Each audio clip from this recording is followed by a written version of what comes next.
Les extraits de vidéos qui composent ce zapping appartiennent à leurs youtubeurs respectifs. Nous remercions tous les youtubeurs de nous laisser utiliser un bout de leur vidéo pour ce zapping. Bonjour, je suis Tevlok Holmes, agent du FBI au service de Sa Majesté. Une fois encore, on a fait appel à mes talents pour résoudre un mystère bien mystérieux. Et ce mystère, je vous le donne en mille.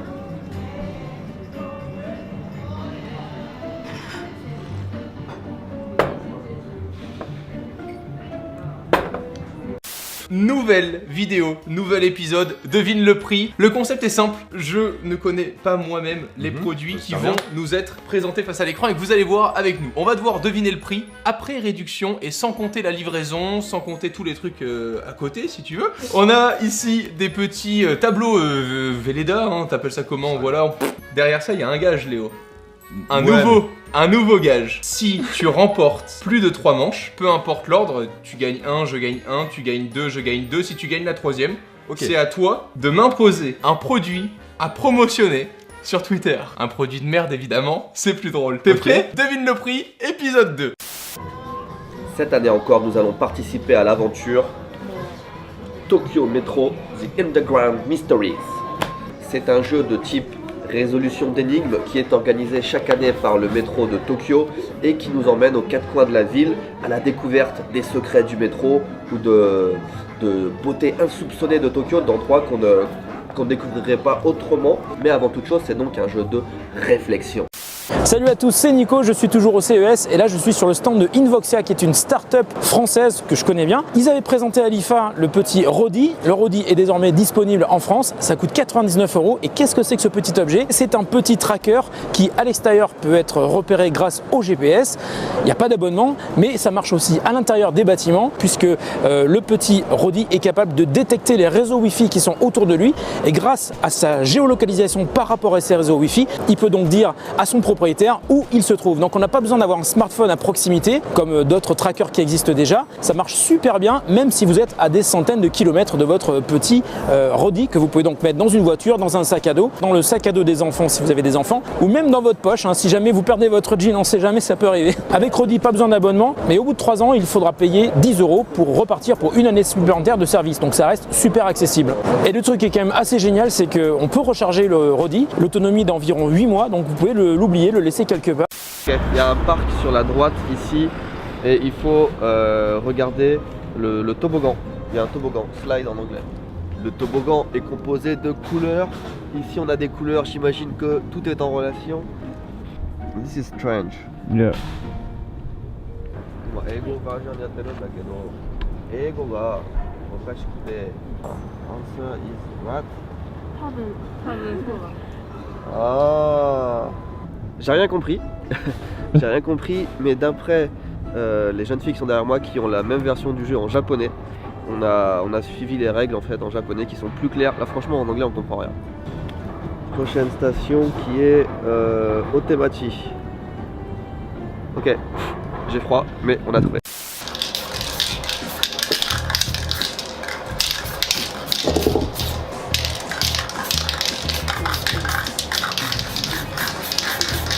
Oh, Apple avait fait des montres à une époque, il y a très longtemps. Livraison à 50 €. Ouais, c'est pour ça je pense que c'est à pas si cher. l'international. Je pense que c'est pas si cher mais ils mettent tout sur la livraison. Je dirais... Oh j'en ai aucune idée mec, vas-y. Ah, combien on ferait 1500 1500 70. Franchement. Oh putain. Bon, changement de plan. C'est très sympa ce jeu, mais au final, on se fait chier. On l'a déjà fait l'année dernière, c'est trop similaire, il n'y a pas assez de challenge. Je vous propose de faire quelque chose de beaucoup mieux. Est-ce que vous saviez qu'au Japon, il y a un village dans la montagne qui est quasiment abandonné et une des personnes est revenue dans ce village et a transformé tous les habitants qui étaient partis en poupées. Elle a fait des poupées à la place des habitants. C'est un endroit qui a l'air fascinant. Alors on va aller voir ça plutôt que de rester là à se balader de métro en métro. C'est pas intéressant pour nous, c'est pas intéressant pour vous. Faisons quelque chose de plus intéressant pour tout le monde.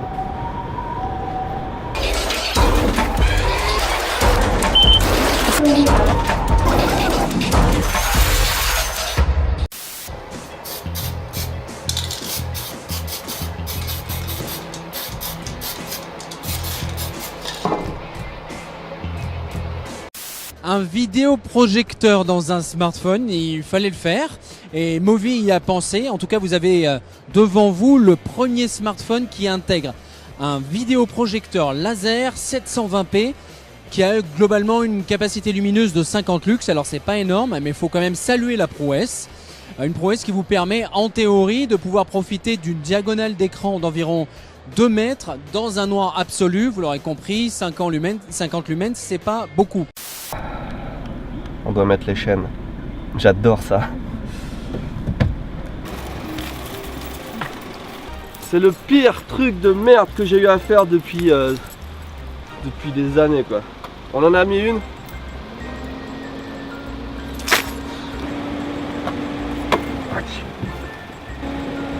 Ah. Ah. Ah, je sens plus mes doigts. Ok.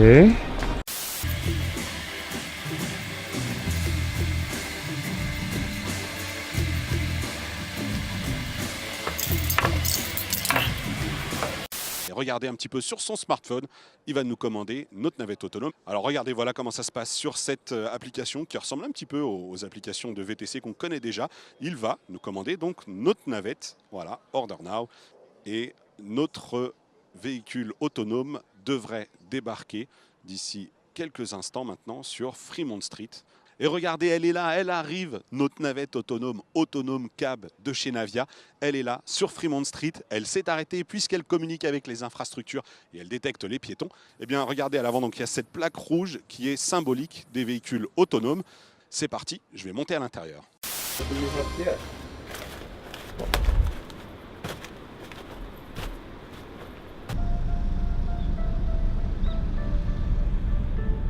C'est incroyable parce qu'on fait peut-être là 20-30 km de route de montagne et même si on n'est pas arrivé au village auquel on voulait aller, tous les villages, tous les endroits dans lesquels on passe, il y a des maisons abandonnées. La moitié, les 3/4, des fois 1 ou 2, mais il y a des maisons abandonnées partout et enfin, c'est incroyable. Il y a plein de gens qui vivaient dans cette montagne, c'est vraiment reclus quoi, c'est difficile d'accès. Regardez même les voitures qui restent partout.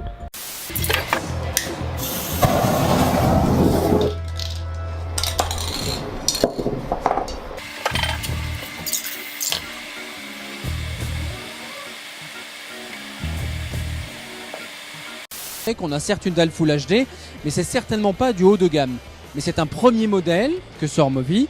C'est un modèle qui est chargé de prouver la validité du complexe et selon le patron de l'entreprise, une deuxième version devrait arriver au 3e trimestre aux États-Unis qui intégrera un projecteur plus puissant, 100 lumens, un processeur Snapdragon haut de gamme de série 8 et bien sûr un écran Full HD. Alors est-ce qu'on va voir arriver ça en Europe ? Peut-être, en tout cas a priori les pourparlers sont en cours avec la distribution européenne. Et il est difficile d'apprécier la qualité d'image au milieu d'un salon bruyant et très lumineux. En tout cas, le principe nous plaît. Seul petit défaut, l'appareil chauffe un petit peu. Il faudrait sans doute peut-être tester sur le long terme pour savoir s'il n'y a pas d'influence négative sur les composants. Est-ce que c'est une idée lumineuse ou pas ? À vous de nous le dire. Oh la vache. La Tesla, le P100D, okay. Mais le mec... P100D, je la connais pas du tout celle-là. Ah, c'est la Model S P100D, d'accord, ok, si, je vois ce que c'est. Mais toi, t'en as une, tu connais le prix. J'adore mettre des rumeurs comme ça. Alors, j'ai l'impression de faire un choix très important dans ma vie, là, maintenant. 145 000 ? Vraiment ? Je vais arrêter de jouer, moi, je suis très mauvais à ce jeu. J'ai pas compté les options, évidemment. C'est cher, hein. C'est un beau produit, hein. Suivant. Ouais, ok. Il nous reste encore 17 km à faire pour atteindre le village, l'endroit où on veut aller. On est sur une route que personne n'a empruntée de la journée, il n'y a pas une trace de voiture. Et je patine à mort, là on roule à 2 km/h et j'arrive pas à accélérer. Wow, fuck, I cannot go. No way.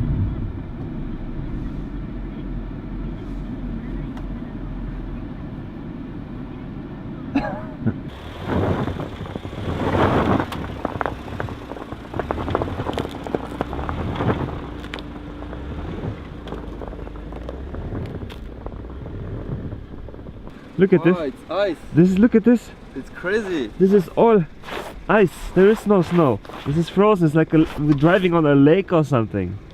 What? On devait aller dans un village quasiment abandonné dans la montagne. Maintenant on sait pourquoi il est quasiment abandonné. Ça serait trop difficile d'aller là-bas, même si on y arrive. On a un avion à prendre dans 5 heures et ça nous prendrait déjà plusieurs heures pour monter. Fuck. Fuck, we came here for nothing. Yeah. Let's fly the drone. Yeah, let's fly the drone. We're here.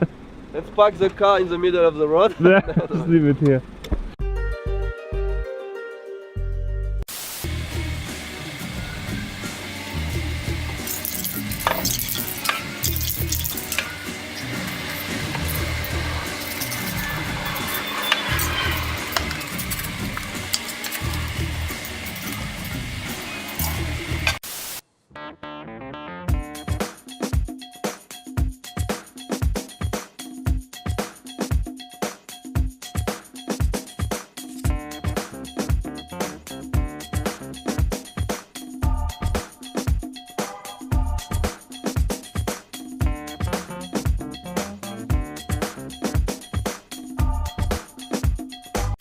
Oh non, c'est sale ça. Ah, c'est horrible. 45 €. Ah ouais, carrément. Pour un fan des AirPods. Ouais. Bah déjà ça me fait mal juste de les voir. J'en ai marre, mais j'en ai tellement marre. Vas-y, allez, vas-y, balance le produit direct. You're taking a drone out for a walk. J'ai l'impression d'aller promener mon chien.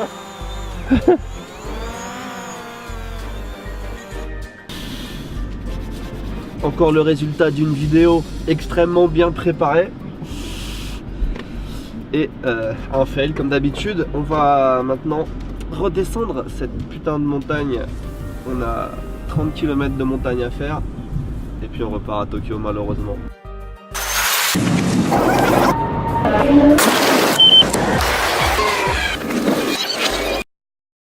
De toute évidence, ça ne s'est pas passé exactement comme on l'avait prévu, mais on a un plan B pour finir cette vidéo comme il se doit.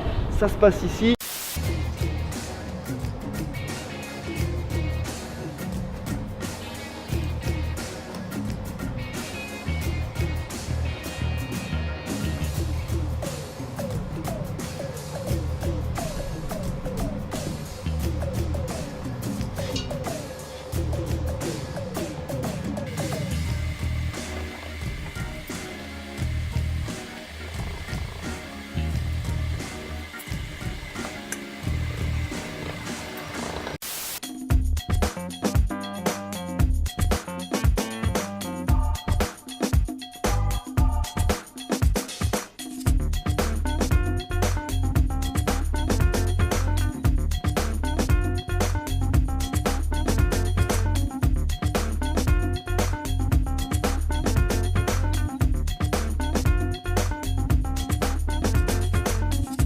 Ah, ta marque préférée. C'est pour ta nouvelle souris. Honnêtement, les PC portables Razer sont pas si dégueulasses que ça. Tu dois le comparer à un MacBook Pro, niveau prix et niveau performance, c'est vraiment équivalent. Ce que tu gardes chez Apple, c'est un peu plus d'autonomie, toujours au niveau de la batterie, dû à OS X. Voilà, parce que Windows pompe un peu plus que OS X. Mais sinon, les PC portables Razer, c'est pas forcément de la merde. Franchement, je le dis. Voilà, vous êtes peut-être content de m'entendre dire ça. 5000 €. 5000. Mais tu veux pas dire ça, faut que je dis un prix. Lanterne Burger, ça ferme à 3h. Il est 2h10, c'est parfait. Ça fait plusieurs mois qu'on veut le tester. J'ai envie de dire, enfin quelque chose de bien dans cette vidéo. Enfin.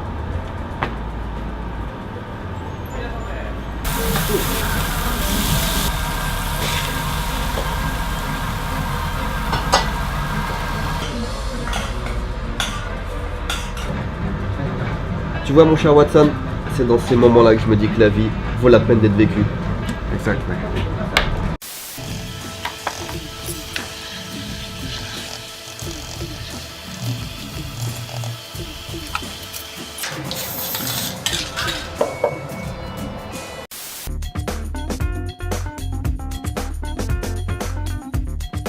Voilà pour cette première expérience de la conduite autonome à bord de ce Navia Cab. On vous explique maintenant un petit peu ce qu'il en est de l'équipement, puisqu'on va retrouver 10 lidars, 6 caméras, mais aussi des senseurs placés dans les pare-chocs, des lidars qui sont d'ailleurs fournis par Velodyne sur le dessus, mais aussi par du Valeo.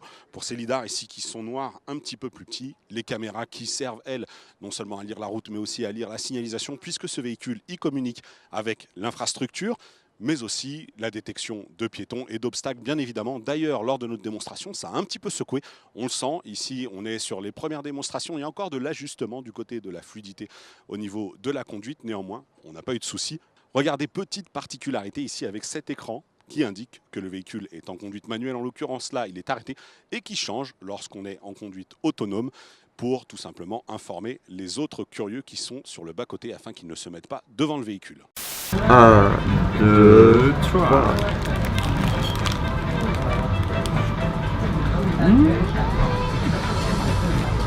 Bien. Ok. Et encore une fois, c'est la conclusion d'une enquête rondement menée. Félicitations, cher Watson. Merci. Abonnez-vous.